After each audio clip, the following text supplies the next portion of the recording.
পশ্চিমবঙ্গের রায়গঞ্জ থেকে হেঁটেই কুম্ভ স্নানের জন্য রওনা হলো এক যুবক। 20 দিনের মাথায় দুর্গাপুর পৌঁছালো 25 বছর বয়সী এই যুবক রাজকুমার মাহাতো।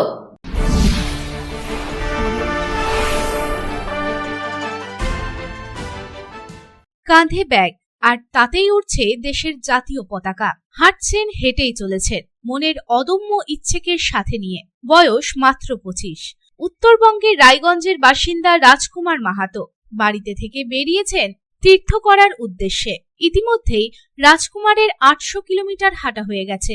রায়গঞ্জ থেকে বেরিয়ে বিভিন্ন তীর্থস্থান ইতিমধ্যেই দর্শন করেছে সে। কালীঘাট হয়ে 19 নম্বর জাতীয় সড়ক ধরে পায়ে হেঁটে এগিয়ে চলেছে রাজকুমার।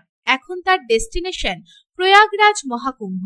গত 3রা জানুয়ারি বাড়ি থেকে পায়ে হেঁটে রওনা দিয়েছে সে। ভোর 5টা থেকে রাত 11টা থেকে 12টা অবধি হাঁটছেন তিনি। মাঝে বিশ্রাম বলতে শুধু একবার নাওয়া খাওয়া।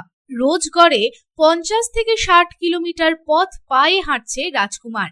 প্রয়াগরাজ পৌঁছাতে সময় লাগবে এখনো 1 সপ্তাহ। ইতিমধ্যেই পায়ে হেঁটে রাজকুমার ভারতের প্রায় 3500 কিলোমিটার ঘুরে নিয়েছে।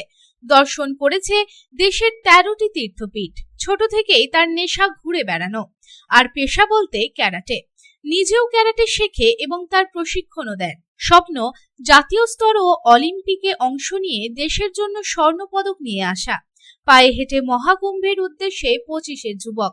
রায়গঞ্জ থেকে যাত্রা শুরু। রাজকুমারের লক্ষ্য বিভিন্ন তীর্থস্থান পায়ে হেঁটে ঘোরা।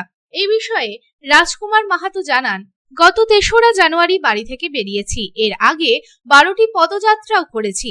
এখন আমার গন্তব্য প্রয়াগরাজ। উত্তর দিনাজপুর থেকে 4টি শক্তিপীঠ দর্শন করে যাচ্ছি প্রয়াগরাজ। তারপর আবার ফিরে আসবো পশ্চিমবাংলায়। সনাতনী মন্দিরগুলি দর্শন করার সাথে সাথে ভিডিওর মাধ্যমে সবাইকে পৌঁছে দিই। প্রতিদিন 40, 50, 60 কিলোমিটার হাঁটা হয়। ভবিষ্যতে অলিম্পিকে গোল্ড মেডেল নিয়ে আসার ইচ্ছে আছে। এখনো অবধি 17টি স্টেট হেঁটেছি। 3 জানুয়ারিতে বের হয়েছি। আমি পশ্চিমবাংলায় 13টা শক্তিপীঠ पैदल यात्रा করছি। এর আগে আমি 12 জ্যোতির্লিঙ্গ 4 ধাম पैदल यात्रा কমপ্লিট করেছি। এটা আমার 5th জার্নি আছে। রায়গঞ্জ উত্তর দিনাজপুর। এখন আমি প্রয়াগরাজ যাচ্ছি। আমাদের রায়গঞ্জ উত্তর দিনাজপুর থেকে 4টা শক্তিপীঠ पैदल দর্শন করেছি। মুর্শিদাবাদ, পূর্ব মেদিনীপুর, হুগলি দর্শন করে নিয়ে কালীঘাটের কালী মন্দির দর্শন করে নিয়ে এখন যাচ্ছি প্রয়াগরাজ। সেখান থেকে আবার পশ্চিমবাংলায় আসবো। আমার এখনও 9টা শক্তিপীঠ বাকি আছে। আমি 3 বছর আগে থেকে ভারতে 12 জ্যোতির্লিঙ্গ 4 ধাম पैदल यात्रा করছি। আমাদের মায়ের ধামগুলো দর্শন করছি, বাবার ধামগুলো দর্শন করছি। আমার ভালো লাগে। আমার সোশ্যাল মিডিয়া আছে, রাজকুমার মাহাতো নামে আমার চ্যানেল আছে, ফেসবুক, ইউটিউব, ইনস্টা।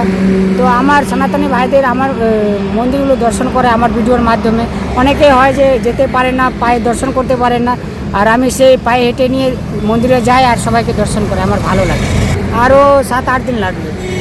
প্রতি সকাল 5টা, 5:30 থেকে শুরু করে রাত 12টা, 11টা, 10টা অবধি হাঁটতে থাকে। শুধু খাওয়ারটা সময় দুপুরে খাওয়া দাওয়া করে ওখানে একটু চান টান করে নিই, বাস বেরিয়ে যায়। প্রতিদিন 40, 50, 60, 70 এরকম হাঁটে।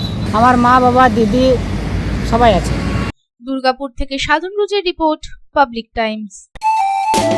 स्वास्थ्य की रक्षा और अधिक पौष्टि, एग्रो फ्रेश आटा की रोटी, खुशी परिवार हरदम ताजा टेस्ट, आटा की जगत में एग्रो फ्रेश बेस्ट। संपूर्ण मात्रा में कार्बोहाइड्रेट, प्रोटीन, विटामिन, मिनरल से भरपूर एग्रो फ्रेश आटा। मॉडर्न साइंटिफिक टेक्नोलॉजी से बना हेल्दी एग्रो फ्रेश आटा। रोटी, चपाती, पूरी, पराठा, एग्रो फ्रेश आटा। স্বাস্থ্য জল দেহে সঠিক পুষ্টি, এগ্রো ফ্রেশ আটা রুটি।